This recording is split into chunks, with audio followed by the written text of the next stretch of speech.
I'm your host, Grayson Brulte. Welcome to another episode of SAE Tomorrow Today, a show about emerging technology and trends in mobility with leaders and innovators who make it all happen.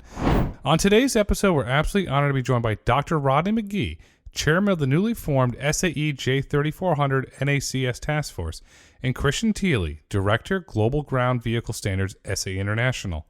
On today's episode, they will discuss the evolution of industry standards in the electric vehicle sector. We hope you enjoy this episode. Gentlemen, welcome to the podcast. Thank you. Thank you. I'm excited to have you here, and as cliche as this sounds, it's very true. Standards make the world go round. Without standards, ground vehicles don't scale. It's simple as that. Christian, as I emphasize the importance of standards, in your opinion, what is the current state of ground vehicle standards? Current state of ground vehicle standards is very strong. What we have to understand and recognize too, there's a so-called technology revolution that's happening right now, and we are moving quite rapidly and quickly into the emerging tech space, be it EV, ADAS, AI, etc. So from an electrification point of view, as we know here in the last 3 to 4 years, it's really been moving at an extraordinary fast pace. And i.e., it's all new technology, so to speak, emerging technology, which makes it somewhat challenging to standardize. That raises the question. You mentioned there's a lot of electrification. There's a lot happening around automation. The marketplace is, let's use the term, shifting, evolving, progressing. It's moving into the future. We're not the Jetsons yet, but it's moving there, and maybe it will get there.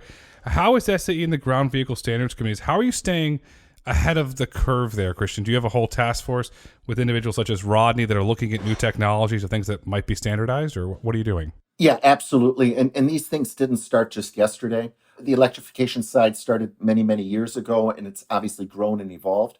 And we are pulling in those experts that we need, like Rodney and the team, to identify especially those areas from electrification, automated driving, etc. And it's been an ongoing process where we could see basically the future, what was coming at us from an emerging tech space, and make sure that we define the categories and the areas where we wanted to get into and involved in, especially from a standards organization, to help drive industry as well as benefit humanity at the end.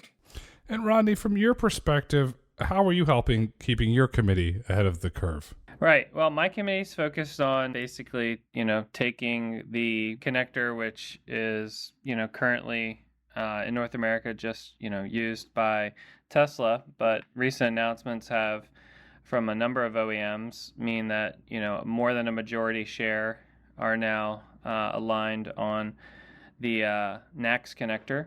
And we're really focusing on getting that standardized and published to basically allow the adoption of that connector in the North American market. Rodney, for individuals listening to this and says you're going to standardize it, what does that process look like? How will you take what Tesla built with the NACS and then standardize it for across the industry for use? Typically, a lot of standards, start off at the very conceptual stage where experts basically say, how do we want this to work? And so you kind of literally start with a blank piece of paper, and then you get some proposals, and then, you basically, coalesce on a single sort of solution. And that process typically takes some time because, you're creating something where there was nothing before, or there were things before, but they were different, had different requirements. The NACS standardization process is a bit different in that, today that connector represents both a majority of use in full electric vehicles and also a use market share in charging stations, especially DC charging stations. So what we're going to be doing in the standards is really capturing the existing mechanical connector to make sure that when other manufacturers want to be interoperable with it, they have a standard to follow that will ensure that things work well. And Christian, there's been some photos recently that have been popping up on the internet about version 4 of the Tesla charger. The interesting aspect there is there's a credit card slot in there. Well, let's say when you're developing the standard for the charger, will you look at that whole aspect? So when a consumer goes there and they put their credit card in, that there's a best practice for uptime, or are you only going to focus just on the connector? Well, the J3400, which is the NACS or NACS connector that we're focused on, that currently is just focused on the charger unit, the fixture itself.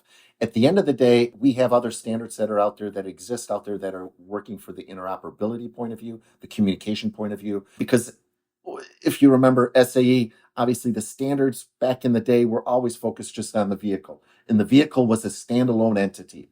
Now, with how things are working, there's communication protocols that are happening with the vehicle, with the people, with infrastructure, with other places. So there is a wide variety of things that we are looking at from an infrastructure point of view and from a communication protocol point of view with the vehicle, the people, and infrastructure in other industries, i.e. credit card. Is it a fair statement that the SAE is taking a holistic approach to all the things that connect to the vehicle to ensure that the consumer has a wonderful experience, and then for the industry partners that it is scalable? Absolutely. Right now we have over 50 plus just standards and WIPs that are in process right now just from a charging experience point of view.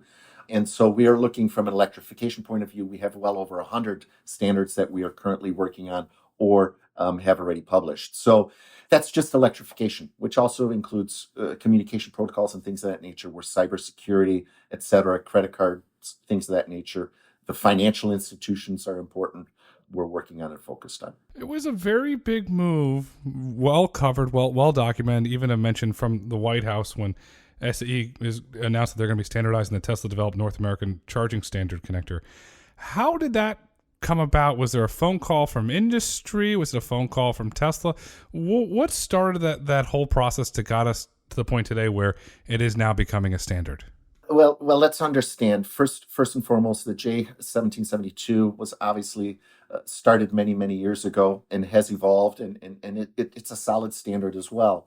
What we have to recognize and understand from the electrification point of view, the emerging space, emerging technology point of view right now is evolving so fast and so quickly that you can't really put your thumb on what's going to react and be best in best practices or best in industry or for humanity at the end of the day. I.e., you mentioned the Jetsons earlier. Think about the flux capacitor. Is the battery technology that we currently have the end all be all? We don't know yet. So that goes just the same for charging and charging stations and how we manage that and move it to the future. I.e., hey, we were at horse and buggy many moons ago. We went to gas and diesel and things of that nature. How did we fill up those vehicles? How did we go through that protocol and that interchange, and how did that evolve over time? It takes time, and you never know which direction, i.e. beta, VHS, right? You don't know which direction, especially when the emerging tech space is moving at such a rapid rate. But I want to highlight where industry goes, SAE goes, and that's an important thing where the heels aren't dug in and say, nope, we're in the Betamax camp or we're in the VHS camp. Industry says we're going here, SAE goes there, and that's a really important thing to highlight. And I also want to highlight too, Rodney, that of all the research that I've done, that the standard for the NACS connector is going to go faster than your traditional standards process. How is that going to be achieved? So you talked a little bit about, how a lot of the SAE stuff came together. And I think once, Tesla realized that they needed to have, with the companies adopting it, they needed to have a standard that was published by an organization. We use the term SDO, Standards Development Organization. They, looked at the options in front of them. The two sort of, ones that would cover this kind of area are the IEC and SAE. And I can just give one little example. I was recently in a IEC meeting where they were discussing when they could get the NACS connector into the IEC standards, and they were discussing what seemed to be the more likely option, which was in 2029, or the more closer option, which was in 2026, didn't seem to be open to them. So some of the international standards can take quite some time. This is due to the way that they're essentially through national committees. And so anything that happens at the international level gets sent out to many different countries.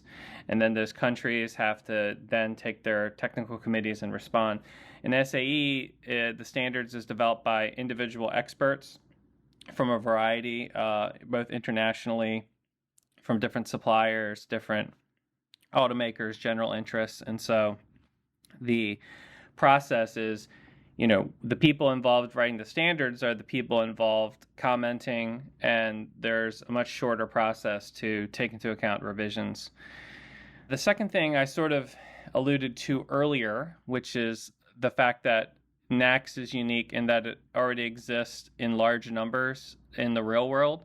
And so we're not starting from a blank piece of paper. So it's really two things. We're starting with something that already exists and has been successfully in use for almost a decade.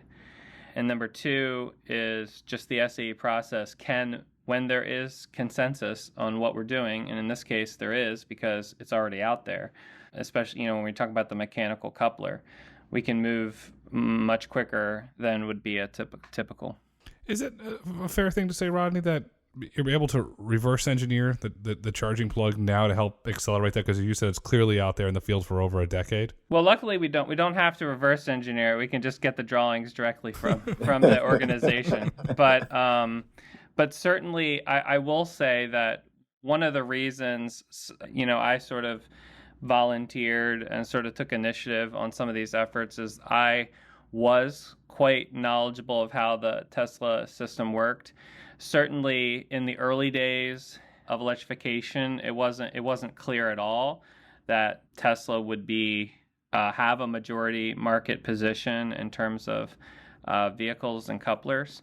And so I think a lot of manufacturers weren't watching as closely about some aspects of their technology. I think there was a lot of attention on their battery technology, their propulsion technology, but the charging stuff was kind of not widely sort of understood.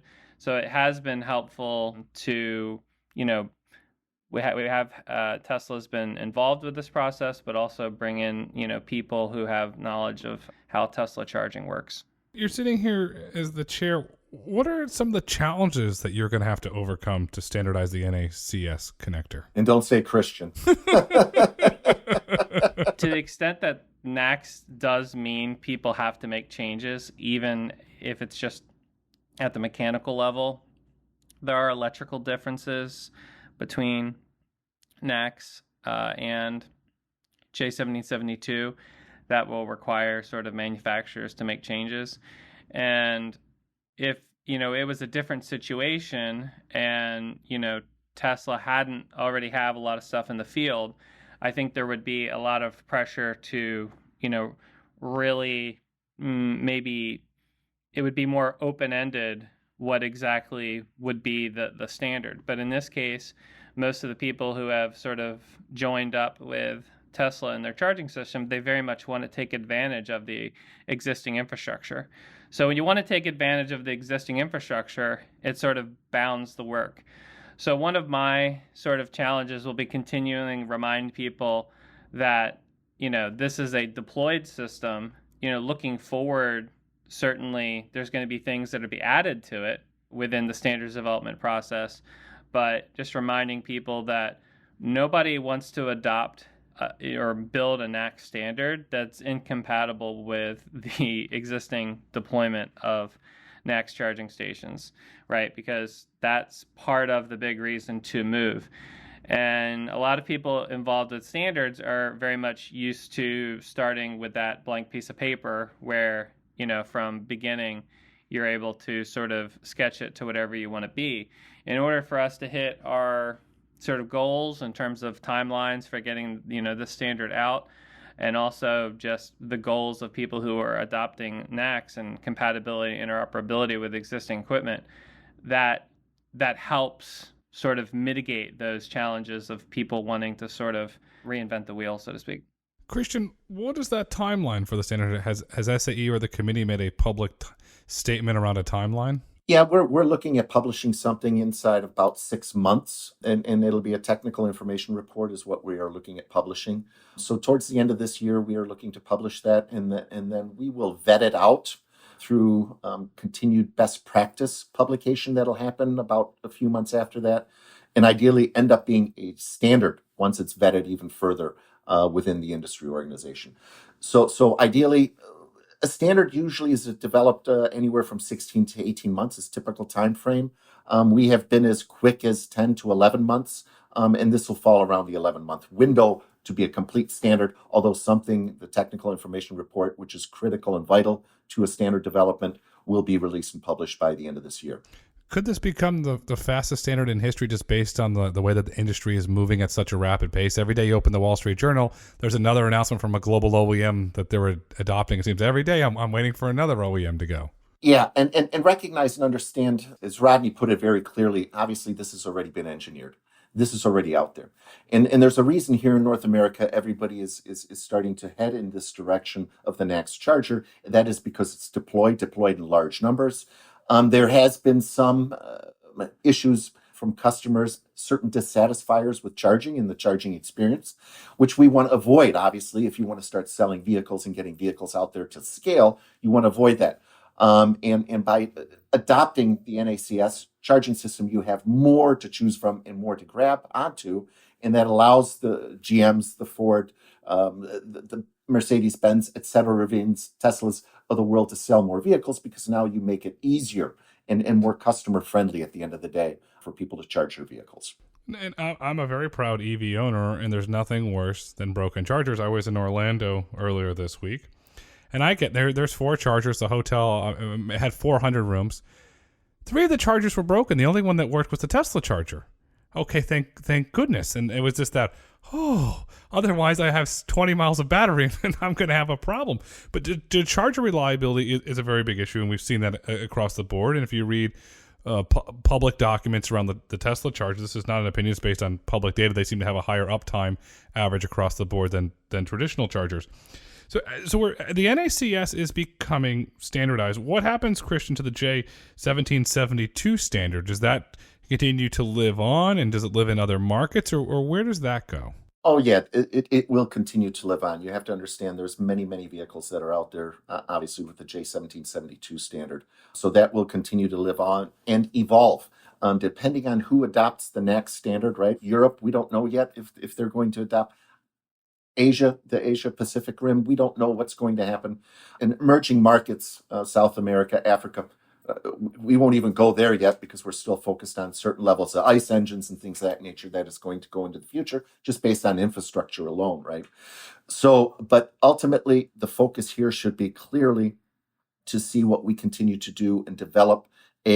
Rodney's now focused on the next. We continue to focus on the J1772 to deliver the best standard for that particular application. Yeah, it's important to remember that J1772 is used in Japan and Korea, South Korea also. Yep. And so there's, no indications at the moment that that's changing. There are a number of other smaller countries that, may continue to use that plug. And even if over time the plug becomes more common, it's sort of a lot of the descriptions of things that live in J1772 may continue to be described within that document. Yeah, and even in the J3400, I think we will be referencing J1772 document because of some of the intricacies that are there from communication protocol, et cetera, and technical statements that are in there. Just so we don't repeat ourselves. That's really smart. Do we get to a point then where certain cars are only manufactured for the European market, the Asian markets, and the American markets, since they have different connectors? Is that where this will ultimately go? Yeah, that's the case now. I mean, you have the Type 2 in Europe. The J1772 connector is also called the Type 1. So, as it stands now, there's a lot of countries that use the Type 2 connector. That was originally developed by Menikes. And then, J1772, sometimes called the Type 1, developed by Yazaki, is, of course, currently, that's what's defined in J1772. And then in China, the only other really connector configuration is they have their AC and DC connectors, which are unique for the China market. So right now, a company like Ford provide with their, global, markets provide cars with a variety of connectors currently.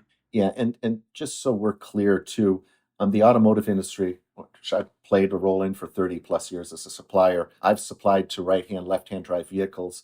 European specifications on vehicles are different than North American. So you would always have different types of vehicles that would be exported or built in different regions. So this is nothing new. The auto industry and the automakers and the tier 1, tier 2 suppliers are able to accommodate.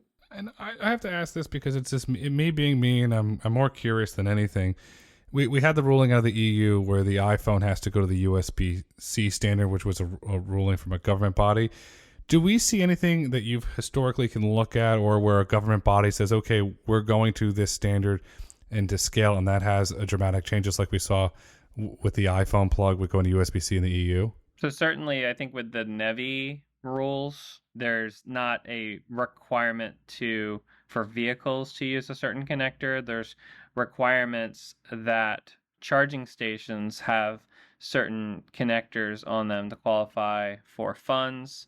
There have been ongoing discussions of when and if NEVI rules change as a result of the North American industry sort of going in the next direction. And we're about to put a lot of money into infrastructure. And the last thing, and that's why the government's been very interested in the standardization of NACS, is because they don't want to put billions of dollars into a connector which may not be the sort of the future default sort of normal connector in use. So there are already some provisions in the NEVI rules to allow charging stations to have multiple connectors, and this is primarily kind of partially due to Tesla, but also, the prevalence of CHAdeMO. So I think you have to stay tuned to see how that all plays out, because I don't think anyone quite knows what the rules will be after NACS has been published by a standards development organization and after interoperability with different manufacturers is demonstrated. Yeah, and the industry, just FYI, back in the 70s, catalytic converter, right? California versus Europe, it wasn't there. And the industry, from a safety perspective too, has always looked at safety in different regions, different countries differently. The bumper systems here in the US were a little different than the ones in Europe. So you always had to accommodate.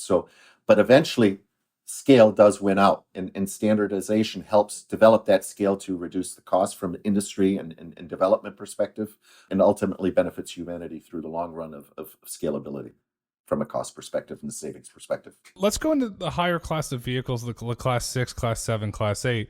With the NACS announcements, was there any movement there where the large global OEMs around the class 8s, the class 6 came together and said, okay, guys, we have same customers that run a class 6 and they run a class 8. Can we come together and work with SAE to build a standard? Have you had any of those inbounds? Right. So, the NACS task force is, if you know anything about how standards are done, SAE, you got ground vehicle standards, and under that you sort of have the Truck and Bus Council and the Motor Vehicle Council, right? So the NACS task force lives under Motor Vehicle Council. I'm also have standards that I work on over in Truck and Bus. I think one of the things that sort of come out of this discussion, and sort of, we meant, it's sort of a good analogy. If you've ever go to one of those gas stations that service semi-tractor trailer trucks, you know that they have bigger, filling nozzles that they can use, because those vehicles need more energy quicker delivered, via diesel in most cases. So one of the things as a result of the NACS announcement is the medium and heavy duty guys saying, well, because previously they had just sort of been riding the coattails of the passenger car guys, because electrifications of medium and heavy duty, like everything with medium and heavy duty and passenger cars, is about 10 years behind generally. And so if you look at the electrification, take off with passenger cars, that curve is shifted to the right forward in time for medium and heavy duty. One of the things that I've heard as a takeaway is that we should focus on connectors that meet the requirements of our users, not just ones that are focused on passenger cars. Now, if those align, that's great. But the NACS announcements have sort of opened up the door to the medium heavy duty guys that says, what do we really want? And so one of those answers is they want higher power DC charging. And that's where sort of the megawatt work. And SAE has a megawatt level DC charging standard really focused on those vehicles for plug-in charging. And a couple of years ago, SAE has published sort of overhead charging non-handheld couplers and the J3105 series, which is basically about, electrifying city buses and vehicles like this. So I think what you're seeing on the medium and heavy duty side is basically, what do we want in terms of if this vehicle has AC charging, what do we want in the medium and heavy duty space? DC charging, we want, sort of higher power levels than what the passenger car guys generally do, because we have batteries that are 3 and 4 times bigger. I think about this and done research on this, and there is no standard on this that I could find, but you might say, no, it can't be a standard, but I'm curious, so I'm going to ask you, Rodney. When you look at a Class 8 truck, when you put the charging plug, whatever, number one rule when I speak to friends at UPS and FedEx, you don't want to unhitch. They said, we can't unhitch because it's going to take us time to unhitch in this. Is there a standard or best practice of where those plugs are located on those Class 8 trucks, since the most important metric for them is uptime? Oh, yeah. As mentioned earlier, reliability of charging stations and things. The truck guys have much higher expectations on reliability than we do in the passenger car world. Those vehicles, may have goods, millions of dollars worth of goods on them. They can't fail. They need to get to their destination. So I definitely think, and that is one of the legitimate reasons that those vehicles generally lag behind passenger car stuff, because the truck guys want stuff that's known, reliable, and that's well understood, proven. While passenger car manufacturers get to be a bit more experimental in trying out new features. And so as far as placement goes, there actually has been some discussion, and I think one of the places that is sort of obvious is with wireless charging, because the vehicle has to be like located over top of a pad. And so there they very much specified, where the vehicle needs to be. And there have been discussions on charging port locations with different class of vehicles, pull through kind of island situations. I think there's going to be more discussions with that. Cable management issues, length of cables, that stuff is starting to be taken on in the Truck and Bus Council and SAE. But again, they're just beginning that electrification sort of takeoff. Even though there's been some high profile deployments of things like electric school buses and things, they're really leveraging passenger car standards for that. They haven't really thought about like, what do we actually need in the truck and bus world, and NACS is sort of giving them an opportunity to say, hey, we'd really like 3-phase AC charging when we do AC charging, so maybe we should look at J3068, an SAE standard, or maybe we're, a city bus, so we pretty much drive these buses 23 hours a day, so we need overhead charging at above a megawatt, So it's really about the truck and bus guys deciding to electrify and then figuring out sort of how they get there from here and making standards that sort of enable the mass deployment. When I think about, let's say, a hypothetical standard port, from an infrastructure standpoint, it allows me to scale that infrastructure because you know exactly where the truck is going to be. You know the length that you're going to have to be for your fueling, which will be for electrification. That creates scaling. I think one of the biggest opportunities that at least with the autonomous trucking guys, and then when you eventually go electric trucks, they're going to have to come together and figure out, what does a depot of the future look like? What does it look like from a charging standpoint? What does it look like from a server standpoint? And they're going to have to come together if they want that technology to scale. And then you are going to need microgrids and all sorts of other energy technologies that go with it. Which brings me to this question, Christian. I think a lot about. Rodney sits there as chair on the committee for electric vehicles. When you bring the electric vehicle companies together, individuals, the trucking companies, who has a seat at the table? Is it just individuals involved in academia, individuals involved with the OEMs, or are the utilities coming to the table? Are the infrastructure providers coming to the table? Could you paint this broad picture of who's coming there and what impact they have on the standards, please? Yeah. So 30, 40 years ago, it may have been just the automotive engineer at the end of the day, right? Today, who sits on these committees is we have government sitting on it as liaisons. We have industry sitting on it. We have financial banking people sitting on it. We have insurance people sitting on these, especially from an ADAS and things of that nature.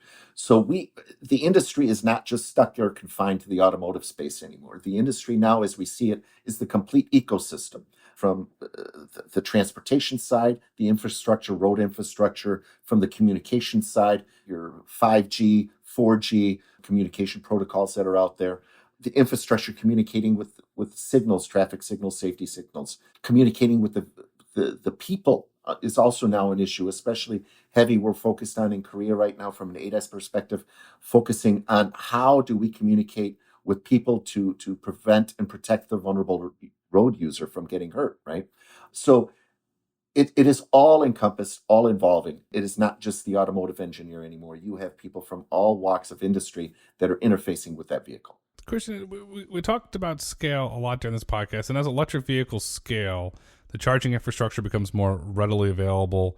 What can we learn as a society from gas stations? Well, gas stations at the end of the day right now, it's somewhat seamless, right? And there was a unique study that was done in California that showed how the gas stations worked, where you would have hundreds and hundreds of vehicles exiting that gas station within an hour or two. And here, every now and then, a 20-station EV center, you'd see one moving out every few minutes. The key is obviously from a future perspective and a growth perspective and evolving perspective, how do we charge cars more fast or more quickly, faster, get them on the road again? That's the key and vitally critical, because that is a dissatisfier. People don't want to sit there for an hour to charge their car. They want to be gone in 5 minutes. They want that quick experience. That didn't happen overnight in the gas industry either, right? That took time.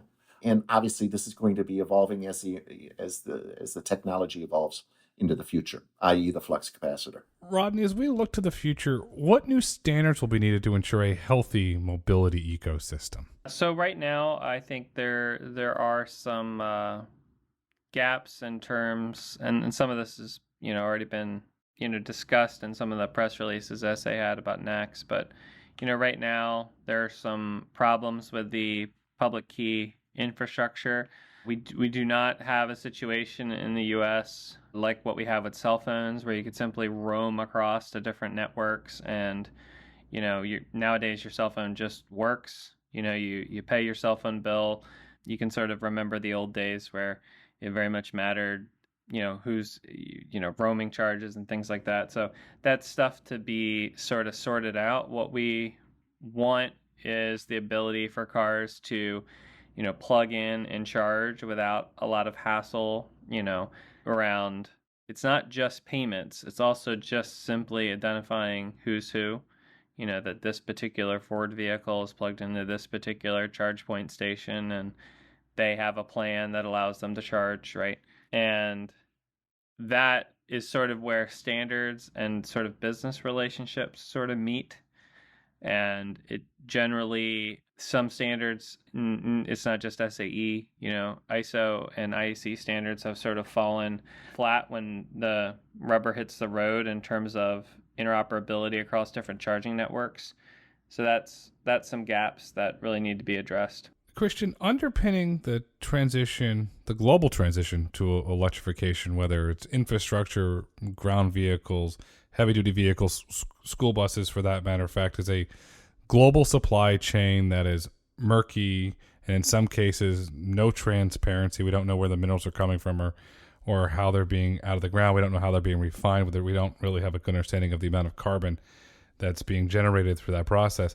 At some point, will SAE work to bring the EV ecosystem together, develop traceability standards for a circular economy? So you're going to bring the miners to the table, you're going to bring the shippers to the table, the refiners, and say, okay, guys, we need to do something. Yeah, there is a focus on that. And right now we did establish here a committee, a traceability committee for SAE just recently. It's been about a battery traceability committee established about a month ago, maybe 6 weeks ago now.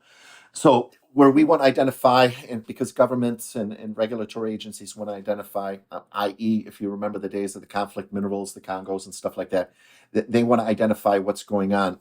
And I think the government and industry, let industry make that call, because on the conflict mineral side, the government made the call, and then there was a lot of bureaucratic and challenges that the automotive industry had to deal with to identify, record, monitor, and track and trace what was going on there. Industry will identify what's important and vitally critical, especially you need all of these specific battery minerals identified for recyclability use. And sometimes you're going to have batteries that are going to be used for a different purpose. and still have that traceability and tracking capability to identify where they are, where is it located, and how good we are actually doing from a recyclability point of view. Remanning as well. Will a committee be spun up to develop standards for battery recycling? And will it be based on how reusable it is or how sustainable it is? We're already doing that. We are already doing that, and we are working with industry in regards to that. Understand they're not near at scale yet. There's many, many different paths right now of how to recycle. And we need to be very careful because obviously recycling lithium batteries is not the easiest. And there's risk involved, and you need to be very careful on how you recycle the batteries. There's a lot to unpack in standards world. Yes. Yeah. And that's, like I said, we went through a revolution about 100 years ago when Henry Ford joined and helped us out here at SAE. We're going through another revolution in industry as it relates to EVs and automated driving. It is a exciting time, a fun time, a challenging time, but truly a time that is going to improve the lives of all of us on this planet. I would sum up, it's a rewarding time. Absolutely. It's creating a lot of good in the world. Absolutely. That's the best. Rodney, you have this really unique experience from academia and chairing a committee. In your opinion, what does the future of standards look like? One of the areas that, we originally started working with electric vehicles at the university was vehicle to grid. And if there's, that is power, bidirectional power flow in and out of electric vehicles. And that really requires a coordination. You have two industries. You have the electric power industry and automotive industries, which are regulated by two very different federal agencies that industries that are used to working very closely with government on how the regulations are written. And honestly, they're usually focused on getting their own way most of the time. And so you have two industries, the power industry, electric power industry and automotive industry have to work together for electrification to really take place, right? And I think where it gets more complicated is when you have things like electricity markets and automobile manufacturers sort of all coming together. It's actually quite a big regulatory burden. And so bringing people in standards that are really experts in the rules, that are sort of almost like policy people, you might groan, but the thing is, you can't do things like V2G unless you meet regulatory compliance. And that goes from, just technical standards. There's this sort of unique area where technical standards meet policy. And that's one of the, places that we work in our group. We actually have policy people across the hallway that we work together to actually make standards happen. It's just great if a university comes up with something in a lab, but if it's literally illegal to use as you've invented it, you either need to advocate for those rules to change or you need to meet the regulations. So I think the future of standards is, the word holistic gets thrown around, but holistic in the sense that you don't just have engineers that are just focused on the technicals. You also have policy people that can say, here's where the technology is going. Here's the rules that we need to facilitate that. And you sort of develop those in parallel, because if you don't, you're not ready to sort of have things go out to the market. Wow. That's fascinating to hear, and it's refreshing. I know on the private sector, individual inventing something, and right over the right shoulder is the patent attorney getting ready to patent it. But it's really interesting from your perspective, where you're having the policy person say what you're developing in the university. Oh, by the way, it's legal, or hey, you've got to tweak this to make it legal. That's really interesting. Christian, you're sitting there as the leader for the global ground vehicle standards at SAE. You have a wide variety of insight into the marketplace, not just standards, but the marketplace as a whole, because your background in automotive. What is your opinion? What does the future of standards look like? The future of standards is going to really drive, and the focus is now really on the benefit of humanity, the environment, and safety. And those are very, very, very critical. And it's even that much more vital right now that we have almost 8 billion people on the planet. And for us, we need to focus not only on the emerging space, but continue to focus on our traditional space too, because of the emerging marketplaces, i.e. South Africa or Africa, South America, and other regions of the world that are not quite there from an infrastructure point of view, structural point of view. So we need to still help and benefit those areas too with some of the traditional technologies that we focus on to improve those until, right, the time comes where the future is available to them to evolve into the new emerging tech space, EVs, ADAS, things of that nature. Heavy focus on safety and the environment to benefit humanity down the road. Will standards always evolve no matter where industry goes or where society goes? Will standards always evolve to meet those needs and demands? Yes, and I'll tell you why. Because industry and people demand it. And without that, if there was no demand or necessary demand from industry or people, it would not happen. i.e., perfect example is NACS, the J3400 right now. Industry has demanded that we need to utilize the NACS, or the Tesla charging network, to help out to get the wheels going, so to speak, no pun intended, for electrification and moving electrification forward and the adoption of electrification. Thank you for that. Gentlemen, this has been a fascinatingly, awesomely insightful conversation. I learned a lot. I really thank you for the work that you're doing around standards and committees, because without it, the world doesn't go round, and I can't drive my daughter to school without standards. As we look to wrap up this insightful conversation, what would you like the listeners to take away with them? And Christian, we'll start with you, please. Recognize and understand that there's a huge focus from the industry to get this charging electrification on the right path. Even though there may be hiccups and curves and change in directions at times, they are doing what is in the best interest right now of moving the industry forward to help out and benefit humanity. Rodney, please. Well, I want to encourage anyone, when you think about electric vehicles, if you're a supplier, if you're, people making charging stations, an OEM making vehicles, I think one of the reasons Tesla has had a pretty successful time with NACS is their interests with their charging network, and their interests are definitely to make the driver experience pretty good. And there's a lot of people in the industry who they don't necessarily make more money if the charging stations are working, right? They're hoping that other people sort of, pay for that infrastructure. And then if that infrastructure stays expensive, that's good for them. That's not really going to grow the industry. What's going to grow the industry is something that's scalable. And I think really focusing on delivering good experiences, reliable, maintainable infrastructure is going to lead to a less painful transition to electric vehicles. Well said, Rodney. Well said. Well said. The bottom line is the experience matters. The consumer has to have a great experience. If they don't, electric vehicles won't scale. And without the right standards, electric vehicles won't scale. But it all comes down to the experience. Today is tomorrow. Tomorrow is today. The future is and has always been standards. Christian, Rodney, thank you so much for coming on SAE Tomorrow Today. Thank you so much. Appreciate it. Thank you. Thank you for listening to SAE Tomorrow Today. If you've enjoyed this episode and would like to hear more, please kindly rate, review, and let us know what topics you'd like for us to explore next.